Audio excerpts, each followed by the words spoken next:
Resident Evil 4 is old. Now, I know a lot of people don't really want to accept that, but don't worry, it comes with both good and bad. RE4 couldn't be the game that it was without releasing when it did, and before I cover my worries about the remake, I want to quickly explain why it's very much a game of its time.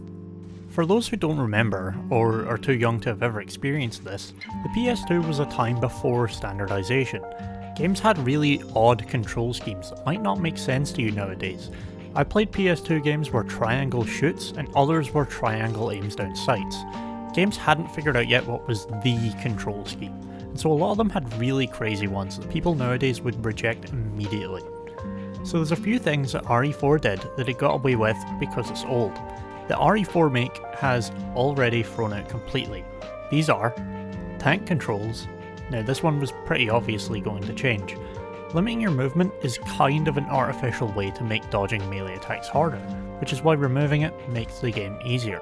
Now I wouldn't say that they made the original game with tank controls to purposefully add this layer of difficulty, but a lack of precise control of your character does build up more anxiety about fights before they're at their apex, and it adds a special level of panic when you are surrounded and you really need to move away from wherever you are. Which leads me very nicely to point 2. No aim walking. In RE4, you were either aiming or you were walking. This is effectively the only way to make you a true sitting duck in this kind of game. Now of course in RE2 and 3 Remake you can walk and shoot too, but they just made the walk speed pretty slow if you're aiming.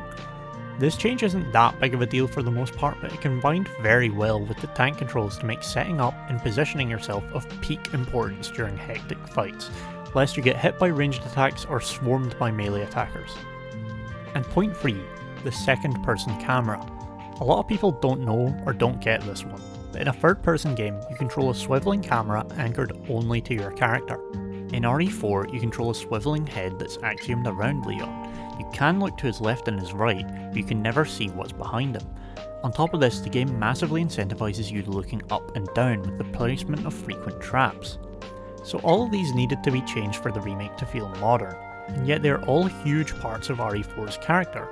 Luckily these are things that have needed to change since the end of the PS2 era, and very early into the PS3 we actually got a game whose goal it was to retread Resident Evil 4 but modernise the way it controls, and that game was Dead Space. Dead Space is fantastic, but of course even though it changed these things about RE4, it still manages to be difficult, and that's because difficulty is a tug of war between its mitigators and the challenge itself. If Dead Space just removed these things and changed nothing else about RE4, it would be an easier game, but it didn't. Instead you have significantly faster enemies that need to be hit with precision shots at their joints, and enemies that appear on roofs and walls regularly throughout the game. This alone would make Dead Space harder than RE4, but Dead Space added stasis in as a way of letting you ease off the difficulty during combat. It hits an AoE and it slows every monster within it, to make your shots easier to line up and make any situation notably less dangerous. So overall, it's probably slightly easier than RE4, but it's impossible for me to objectively measure that difficulty, and it's not the point of this video. I just want this tug of war to be in your mind right now. So RE4 has some mitigators confirmed in the remake, the aforementioned ones and some extra. But before I look at how they altered the difficulty, I want to quickly go over why it's important if the game is easier than the original. In games design, there's a very important thing called flow. I'm not going to bore you with all the gritty details, but basically when you're in flow, you're having fun. But if the game is too hard, you get frustrated, and if the game is too easy, you get bored. I'd say for horror games especially, your game often lives or dies here. If something is frustratingly difficult, it stops being scary. You don't see some mangled mutated beast enemy and instead see an NPC with a health bar. Whereas if it's too easy, your character is never in danger, so why should you fear anything? The idea of flow is that it should fluctuate nicely between difficult and easy sections in a zigzag to best hold the player's attention. Remember that, it'll be important in a couple of minutes. So first, how is RE4 make confirmed to be easier? So there's the 3 points we discussed earlier: omnidirectional movement, moving while shooting, and free control of the camera. And a couple things I haven't mentioned. Parries have notably been included. You can use the knife to deflect Dr. Salvador's chainsaw, whereas if you got hit by the chainsaw in base RE4, you instantly die. This makes essentially the hardest Ganado enemy in RE4 a bit of a joke, But I have a theory on how they've actually used this to make the game slightly harder, and it ties in with the final way that they made it easier. Every time we see Leon get grabbed in the gameplay that we've seen, this little optional knife icon comes out. Now, the player in the footage only presses this button one time while being grabbed, and nothing seems to change about the screen, but notably this looks like a defense weapon. A system made originally for our remake that carried over into the future remakes too, where certain items can be expended when grabbed by a zombie to deal damage, while keeping your character somewhat safe. I'm somewhat indifferent to this as a base system, but if you can choose to expend these items on parries, that heightens the value of the system a fair bit, as it moves from sheer extrinsic value where it saves your life to intrinsic value, because doing cool stuff feels cool, and players, including me, will want to save these items to do cool things, if I'm actually correct on this being the system that we see at work, which is a big win for RE4 in my book. And now for something that probably sounds like a pretty big leap of faith, but stick with me here. There's two very notable things from RE4 that we don't see, the attaché case and enemies dropping items. I'm not going as far as to claim that item management is gone, but item management has been very different and balanced very differently in the remake games than in the originals. And so I want to quickly explain the original RE4's rubber banding difficulty and how that influences how you think about resource management. Anyone really into speedrunning, gaming trivia, or video essays likely knows that Resident Evil 4 has adaptive difficulty. This is true, but it's actually not what I'm talking about. The adaptive difficulty, where in short, if you die a lot, you see weaker and fewer enemies, is intended to be invisible, but much more visible, and the one that impacts players the most, is the game's resource management RNG. The most obvious factor in this is that ammo almost exclusively drops for weapons that you have in your attaché case. So if you sell your shotgun, or you never buy one, enemies don't drop ammo for a shotgun. And secondly, ammo almost never drops for weapons you have a ton of ammo sitting around for. The game tries to keep your supplies of ammo low, but not empty with its random drops, while also attempting to resupply you before certain sections or guide you towards certain strategies with preset ammo that's placed to be always there. RE2, 3, 7 and 8 all work very differently from RE4 on this front. There's a completely finite amount of ammo and supplies in these games, so much that you can indeed map out the entirety of them. This is the case for all of these games, and all of them mitigate the impact that this has with ammo crafting. Players still have limited preset supplies, but they choose which guns they craft ammo for, rather than the devs positioning purely preset ammo around the map, and that being all that's available. So what do I think RE4 might do to its resource management, and why does it scare me? You can probably guess from the last section that I think the adaptive and rubber banding difficulty will likely both be removed. I can't say with any level of certainty if enemies will or won't drop ammo on items. It feels far too iconic to drop, and yet seeing no hint of it leaves me nervous. But at the very least, I think if they do drop items and ammo, it will be preset drops on certain specific enemies, rather than being completely up to the game to decide, which, just to be very clear, is still the same thing as being able to map out every single item drop in the game. Just like if they add crafting into the RE4 make, it wouldn't make a difference to this. But if the map is mostly the same, the encounters are mostly the same, the majority of the ammo you found in the original is gone, what could they add to the game to make it possible with a limited supply of bullets? So one thing we see a lot, enough that I'd say it's emphasised in the trailer, is crouching. Leon crouches under a fence to begin with, which is basic, but at other times he crouches for safety, to make his presence less pronounced. If you played a lot of recent horror games, you'll recognise this.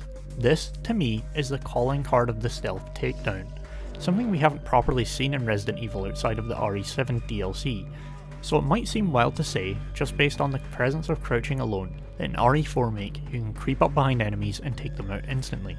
This is where I need to discuss something I dread about the recent remake franchise to make that suggestion make sense: hardcore difficulty. So I already mentioned that with static item placements, you can map a route for the entire game if need be. Well, this is need be in hardcore mode. There are mechanics that if you don't know, you cannot get past certain sections of the game. It quite simply is not going to happen. I don't like this at all, but you need to shoot a zombie in either the head or the chin to pass through them, and turn their AI off momentarily. Killing them takes way too much ammo. Stunning with the knife is so difficult it's not worth attempting most of the time unless absolutely necessary, and you have to use at least one bullet every time you pass by a zombie, or take their legs clean off so that they're less of a danger for future passes. For this to even be possible, ammo has to be given to you conservatively to ensure that doing this is a challenge, but not so conservatively that you can't deal with it. Plus, at times there are groups of enemies that must be cleared to pass through, or at least thinned out. So the game has to give you enough ammo to deal with these encounters, then when you clear the enemies out, the game goes back to being conservative. I'd like to refer to these two facets of survival horror as hallways and hordes, and to show this off I want to talk about the absolute worst and least transparent example of this design style, The Evil Within 1. I could make a whole video on this game very easily and I'd honestly relish doing it, but to cut it short, this game has plenty of hallways. You take out smaller 2 or 3 enemy encounters using bullets, then 1 or 2 enemies in stealth, building up ammo all along the way, and then there's a big room with well over 20 enemies. You take out a few in stealth, then you get noticed and the encounter starts. You quickly waste all the ammo you have, thinning the horde out, and then you're down to melee for the last few enemies. Then you're back to hallways, taking out a couple enemies at a time and building up your supplies until the next horde. This is pretty much a tried and true rhythm for any game. It's this zigzag of flow that I mentioned earlier. You can cut basically any game, especially a survival horror one, into hallways and hordes, and if it's not hordes, it's boss fights. But at its best, you don't notice this pattern, and it doesn't interrupt flow at all. A game like Resident Evil 7 very cleanly escalates from start to end, but at absolute worst, this pattern is blatant, boring repetition, as it was in The Evil Within 1. I think personally in Resident Evil 4 this rhythm was riding a very fine line, but happens to have made it out with high enough quality for this not to matter. But making this a more defined, concrete loop, by making ammo finite and stealth a necessity, it could be very bad for the game's flow, enough that it could flat out make Resident Evil 4 a bad remake. So I quickly want to offer a defense of why I think that these two things are likely to actually be present in the game, because I understand that the thing I just said might sound wild, gaming blasphemy even, but first I'd like to ask you, if you think stealth takedowns is a bizarre thing to assume will be in RE4, I'll happily give you that, it is very weird, then I'd like you to answer, Leon can crouch because blank. Straying furthest from stealth as an answer is purely for traversal, which is weird because Resident Evil is no stranger to clicking a button and you crawl, sidle or hop over a fence, which quickly I think also covers answer 2, immersion. If it's just immersion, then crouching doesn't change whether attacks hit you, whether enemies spot you, and you can only do it because a human can, which is realistically unacceptable to modern gamers. It has to come with mechanical implications, even if it's just reducing enemy aggro range. And lastly is that we now see Leon use defense items as a style of takedown. Previously, when you downed an enemy in the original Resident Evil 4, you would have to slash at them with your knife in order to finish them off, or you could just pump some more ammo into them on the floor. But now, when they're on the floor, you're specifically prompted to use your knife on them, which, if it acts anything like Resident Evil 2, would use half the knife's durability and then return it to your inventory with the enemy dead, or at least a very large amount of damage done to it. If you can offensively use defense items for quick kills, and you can crouch around enemies to prevent them from spotting you, it stands to reason they may allow you to also expend these for a quick kill from stealth. And to defend the idea of static ammo placement, I'd like to first note that there was always going to be more melee combat in The Evil Within than RE4 make anyway. It's fully intended in a game where you can barely hold 20 bullets that you'll run out often and resort to brawling, whereas in RE4 it's not unreasonable to have hundreds of different types of rounds before an upcoming encounter, even if you haven't received an ammo drop from an enemy in quite a while. So in all honesty, I don't think they have to remove ammo drops at all. Resident Evil as a franchise has always made ammo scarce enough to be valuable, but rarely scarce enough that you'd find yourself often resorting to melee. Maybe a couple times throughout the game, max, or to finish off singular enemies, but almost never was it all you had at your disposal. The reason I think that the balance of how much ammo is available will significantly change is that I simply cannot see that Resident Evil 4's higher difficulty will be the same as Hardcore mode in the other recent releases. Hardcore mode is designed around routing the full game and minimising your backtracking in a game where repeat visits to the same hallway are a necessity. In Resident Evil 4, rarely do you ever revisit a completed room, and the vast majority of rooms are designed to have Leon defeat every single enemy and then loot the room dry. This is only exacerbated in the horde sequences. Leon defeating the number of villagers required to progress in even the very first horde sequence while enemies could eat entire pistol magazines would be impossible, even with the same high availability of ammo as in the original game, never mind the scarce ammo of the modern releases. The ability to shoot a singular villager's shin to stun them for 1.5 seconds would be almost useless when RE4 is a game that isn't designed around constrained hallways and few enemies, and instead has vast open arenas with literal hordes coming at you. So yes, I think the balance will severely change between the original game, the remakes, and the new remake. Now I want to be very clear, my worry isn't actually that RE4 becomes literally as much of a slog as Evil Within 1 often can be. I'm just worried that this new loop may change the flow of the game so much, ultimately for the worse. And in the end, the worst thing that a remake can be is less enjoyable than the original.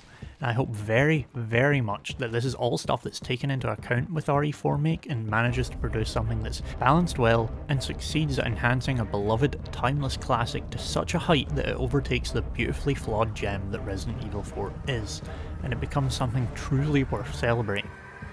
To quickly round off, there are many amazing horror games with resource management and stealth. Amnesia Rebirth scares me so much that I can barely play it, and Evil Within 2 actually contains every single feature I've mentioned and yet is easily a top 15 game for me. It's just that I want to see the game's challenge meet the mitigators in their place, and make this game as much of a joy and blast to go through as Resident Evil 2, 7 and 8 have been.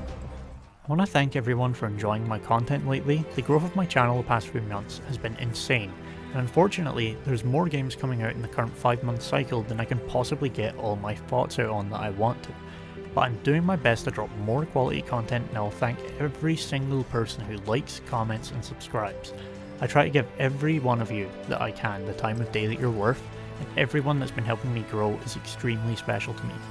If you liked this video, or if you didn't, I want to thank you for getting this far and ask you to either like and subscribe or at least comment on why I'm talking a load of uninformed clickbait nonsense. I do want to cover in future the actual level of quality in this game when it releases, as well as how Dead Space approached remaking itself versus how Capcom reimagined Resident Evil, and which remake was ultimately more successful at improving upon a masterpiece. Additionally, I have a ton of mystery games I want to cover. Gaming has been truly amazing lately, and there's a lot that I want to share with you all that might not be on your radar when it absolutely should be. With that, as always, I'm going to leave you by saying, stay safe.